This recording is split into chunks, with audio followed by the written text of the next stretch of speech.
citation nous dit que le design, c'est la créativité associée à la stratégie. Et oui, vous ne trouvez pas que c'est vrai par rapport à un domaine spécifique de l'art plastique qu'on appelle le design? En tout cas, nous en saurons davantage tout de suite si associer la créativité à la stratégie donne quelque chose de joli à voir, d'agréable à visiter. Korga Kasoge nous en dira davantage tout à l'heure sur le design et sur sa personne. Chers téléspectateurs, bonsoir et bienvenue dans votre émission Pinceau d'or. Nous sommes honorés par Bamako Art Gallery qui nous reçoit ou qui nous ouvre ses portes pour faire ce tournage aujourd'hui avec deux artistes. Vous verrez tout à l'heure celle qui est avec moi sur le plateau, mais l'autre aussi vous la découvrirez dans un autre numéro de Pinceau d'or. Bienvenue à vous. Korga, bonsoir. Bonsoir. Comment ça va? Ça va. Bien, merci. Déjà, merci du temps accordé, de nous avoir accordé en tout cas ce temps d'échange. On sait que tout le monde est assez occupé ces derniers temps, mais quand même, ça nous ravit de vous recevoir sur le plateau. Moi aussi, je suis bienvenue contente. Encore. Merci. Alors, est-ce que, pour commencer, Korga peut nous parler d'elle? Qui est Korga Kasoge? Okay, merci pour ton invitation, Aminata. Je suis très contente aujourd'hui. Alors, Korka est une artiste designer, mais sortant de l'Institut national des arts. À l'Institut national des arts, je fais le théâtre, mais après le théâtre, je me suis dirigée vers le design parce que depuis un bas âge, j'aimais vraiment la créativité, faire des petites bracelets et autres. Donc après avoir fini l'INA, j'ai décidé d'aller faire le concours d'entrée au conservatoire pour faire le design. Donc c'est un peu ça moi, je suis designer actuellement maintenant. Est-ce qu'on peut savoir déjà, avant d'aller dans les écoles d'art, qui a inspiré Korga ou qu'est-ce qui a inspiré Korga à justement faire ce choix? Le choix de l'art ou bien oui, du de design? Bon, je n'ai pas été inspirée par quelqu'un au début. Okay. Parce que quand j'étais toute petite, comme je t'avais dit, il y a ma mère, j'aimais vraiment la créativité. Okay. Donc ma mère, elle a vu ça en moi, elle dit, toi tu vas aller faire l'INA. Ça trouvait que je ne savais pas c'est quoi l'INA, qu'est-ce que c'est que vraiment, qui était appelé à être un artiste. Donc j'aimais vraiment aller faire le lycée, continuer mes études, aller faire d'autres choses. Mais elle n'a pas voulu ça, elle a voulu que j'aille faire l'INA. C'est comme ça que je me suis intégrée dans l'art. Alors déjà, pourquoi les choix axés sur le design? Peut-être pour ceux qui ont fait des écoles d'art, ils ont eu le temps de découvrir en long et en large le design de façon globale. Mais pour les profanes, on n'est pas trop habitué d'abord même au terme design. Et au travail des designers justement dans la société malienne. Et comme je t'avais dit, comme dans le design, c'est un peu la créativité. Moi, depuis à bas âge, j'aimais vraiment la créativité. Donc, le design, comme on m'a dit que c'est la créativité, c'est des gens qui font des décorations, c'est des architectes, c'est des gens qui évoluent dans le domaine de la mode et autres, qui font des bracelets et autres. Donc, je me suis dit que c'est ça que je dois aller faire. Donc, c'est pour cette raison que j'ai choisi en fait le design. Et non art plastique. Donc justement, j'allais en venir. C'est quoi la différence entre les designers selon toi et les plasticiens, on va dire de façon générale? En tout cas, ce que j'ai appris à l'école, ce qu'on m'a dit qu'un designer, c'est celui qui, quand tu fais tes trucs, quand tu dessines, tu es obligé de le créer. Alors que dans l'art plastique, tu n'es pas obligé de créer ce que tu as dessiné.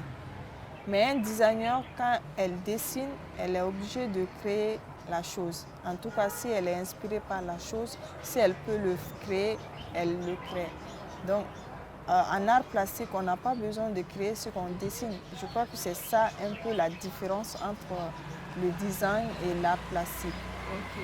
Est-ce qu'au niveau du conservatoire Bala-Fasségué, vous avez fait là-bas le design, est-ce que là-bas, les filières sont directement séparées? Ceux qui font design sont dans leur classe, ceux qui font art plastique aussi sont quelque part. Ou bien vous êtes tous ensemble, vous suivez des cours magistraux ensemble et après, à la fin, chacun essaye de se spécialiser dans son choix. Oui, c'est comme ça. Parce que nous, de première année jusqu'à troisième année, nous avons évolué avec les gens qui faisaient de l'art plastique et les danseurs, non, avec les multimédias. On prenait des cours ensemble jusqu'à notre sortie.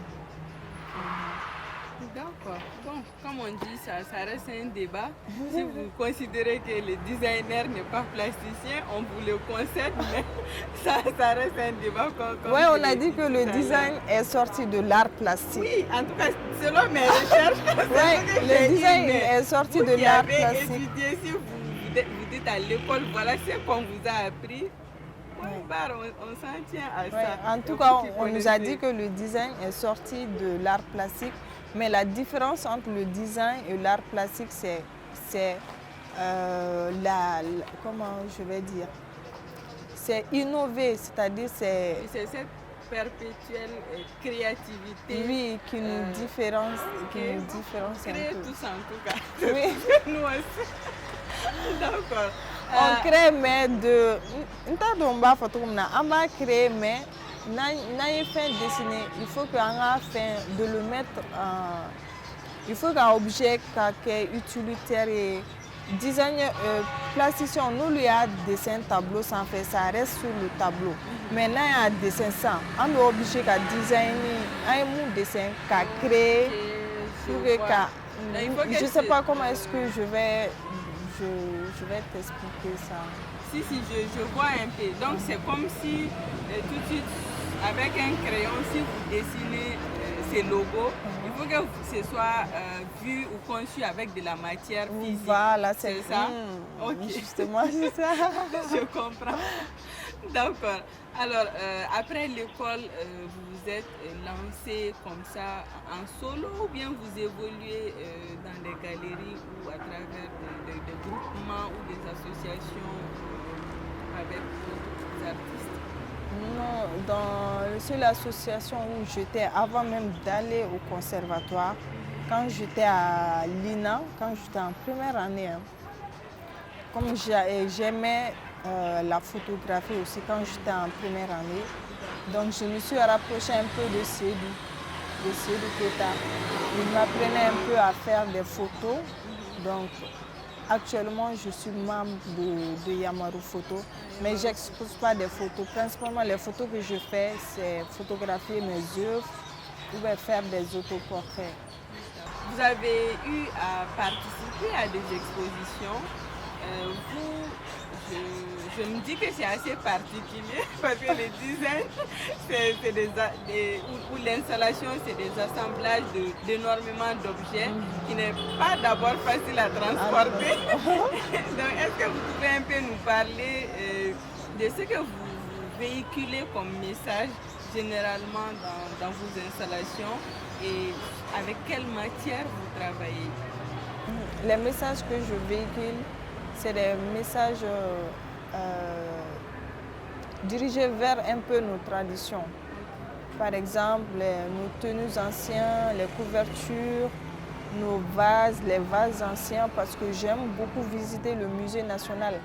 Donc, comme vous savez, le design, c'est pas du tout facile. Il y a des choses qui t'inspirent, que tu as envie de véhiculer, mais si tu n'as pas assez d'argent pour faire tes créations, c'est un peu difficile.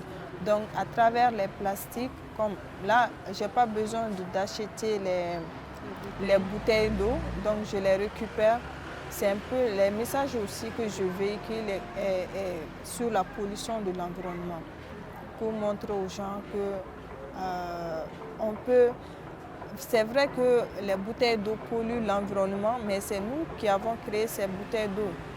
Si on les jette, moi je montre qu'on peut les récupérer encore pour faire d'autres choses avec.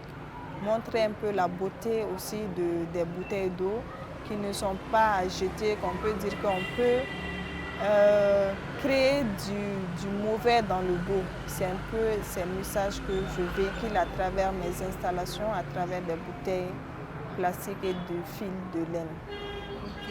Alors justement, parlons de votre façon de travailler. Vous exposez actuellement à Bamako Art Gallery avec une autre artiste plasticienne qui se nomme Mariam Niaré. Qu'est-ce que vous présentez déjà? Oui, je présente une installation sur les cassas, sur nos couvertures anciennes.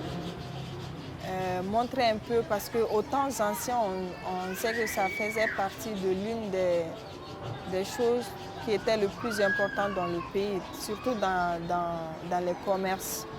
Maintenant, c'est une couverture qui est tendance à oublier. Et dans mes recherches au musée, j'ai appris que ces couvertures étaient plus chères même avant que les moutons. Mais maintenant, on ne les trouve pas. Et c'était utilisé aussi pour décorer les maisons, les chambres et autres. Et dans les temps anciens aussi, c'était une obligation à toutes les femmes, à toutes les mamans de mettre ces couvertures-là dans le truc de leurs enfants. Mais maintenant, les filles se marient, il y a peu de personnes qui pensent à mettre ces couvertures-là dans les effets de la mariée. Donc j'essaie vraiment de me battre pour ces couvertures-là, de montrer aux gens de ne pas l'oublier, qu'elles sont importantes dans nos traditions. Mais est-ce que cette couverture-là, elle n'est pas propre à une ethnie au Mali, ou bien vous trouvez que de façon générale, dans la coutume même, c'est utilisé par toutes les ethnies? Parce que si ça a tendance à disparaître, ça veut dire que c'était conservé que par un petit noyau. À travers mes recherches, j'ai vu tout le monde avait sa propre esthétique, technique de faire sa couverture. J'ai vu pour les Peuls, pour les Bambara, pour les Touaregs, pour les Dogons, pour les Maracas et autres. En fait, ils ont tous maintenant, toutes ces couvertures-là ont ces mêmes problèmes. Elles sont tendance à disparaître. Donc j'essaie vraiment de faire revenir l'esprit des gens à travers, pour qu'ils ne puissent pas oublier ces couvertures-là. On était en train de parler de ce que vous présentez à l'expo que vous tenez actuellement à Bamako Art Gallery. Mais moi, j'ai envie de savoir un peu comment vous travaillez justement les bouteilles là, que vous utilisez et les fils. Voilà. Oui, c'est un travail vraiment qui est assez long. Il faut vraiment avoir de la patience. Parce que d'abord, il faut chercher des bouteilles d'eau. Donc après avoir eu, tu es obligé de les couper en petits morceaux. Donc quand tu les coupes, tu es obligé, pour avoir certaines formes, tu dois le mettre un peu sous le feu, un à un, pour le faire ressortir. Et puis les lier à travers l'aiguille et du fil pour lier les deux ensemble, jusqu'à avoir une certaine longueur. Donc, c'est-à-dire essentiellement qu'Organe ne travaille qu'avec les bouteilles et les fils. Oui, pour l'instant, je travaille avec les bouteilles et les fils, mais dans l'avenir, je compte vraiment faire des objets vraiment très utilitaires, parce que le design, c'est ça aussi. Il faut créer des choses qui sont utiles. Donc, moi, mes installations, c'est vrai, la couverture que je fais actuellement, ça permet à décorer la maison et autres. Mais en tant qu'un designer, il faut faire des choses qui sont utiles. Donc, dans l'avenir, je compte vraiment créer des choses utiles. Je suis un peu amoureuse aussi du vase. Donc, j'aimerais vraiment créer des vases à travers mes inspirations. Ok. Alors, vous avez parlé de décoration tout à l'heure. Est-ce qu'il vous est facile de vendre ce que vous concevez comme installation? Non, pas du tout. Est-ce parce que le prix est élevé ou bien c'est parce que c'est tellement énorme que nos salons sont assez petits pour les contenir. Il y a ça également, mais le problème est que aussi elles sont très grandes, la longueur, elles sont très grandes. Et puis, bon, en tout cas, c'est pas facile de le vendre. Mais il vous est arrivé d'en vendre quand même? Non, c'est bizarre, mais c'est non. Bon, c'est peut-être une question à ne pas poser, mais moi j'ai envie de savoir la fourchette du prix auquel vous les vendez. Peut-être que le problème vient du prix, peut-être que les gens trouvent que c'est cher. Sinon, pour ceux qui ont des grands salons, ça rend vraiment jolie la maison. Ouais, ce que j'ai exposé à Seco, ça c'était à 1 million et quelques. Ça c'était à 1 million et quelques. Bon, moi je ne crois pas. Il y a 2 jours de cela, j'ai appelé un de mes Cheikh Diallo. Je l'ai dit, mais il m'a dit tu travailles, mais je dis je travaille mais je n'arrive pas à vendre. Il m'a dit sois patiente. Le travail que tu fais, il ne faut jamais abandonner. C'est vrai que les gens ne le savent pas, mais ton travail là, ce n'est pas des gens c'est des galeries ou des gens qui ont des musées ou autres là qu'ils achètent. Donc ton travail n'est pas fait pour certaines choses. Donc il m'a dit de patienter. J'ai dit que en tout cas, je perds la patience parce que quand tu travailles aussi, quand tu gagnes, c'est mieux. Ça encourage. Mais quand tu ne gagnes pas, c'est pas du tout. Mais j'ai jamais abandonné. Mais vous êtes soutenu quand même dans votre travail. Parce que déjà, même si le matériel ou la matière que vous utilisez n'est pas à acheter, ça prend quand même du temps de les travailler pour sortir quelque chose qu'on appelle installation. Mais donc, comment vous faites pour joindre les deux bouts? Bon, je me dis que peut-être que c'est Dieu qui me fait vivre parce que... Tu vis chez tes parents? Oui, je vis avec ma grande soeur. Je vis avec elle. Bon, je sais pas. En tout cas, je ne gagne pas, mais je vis. Ok.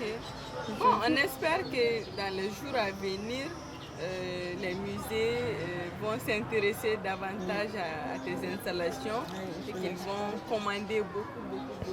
Voilà. Donc, ok, Korga, nous sommes au terme de ce numéro de Pinceau d'Or. Merci infiniment d'avoir accepté notre invitation. Merci à vous et également. Plein de succès pour l'expo. Merci. Ok, mesdames et messieurs, nous voilà en fin d'émission. Avant de vous quitter, nous tenons à dire un grand merci à Bamako Art Gallery de nous avoir permis de tourner dans ces locaux, ces jolis locaux, on va le préciser. Merci à vous qui nous suivez et à bientôt pour un autre numéro de votre émission Pinceau d'Or.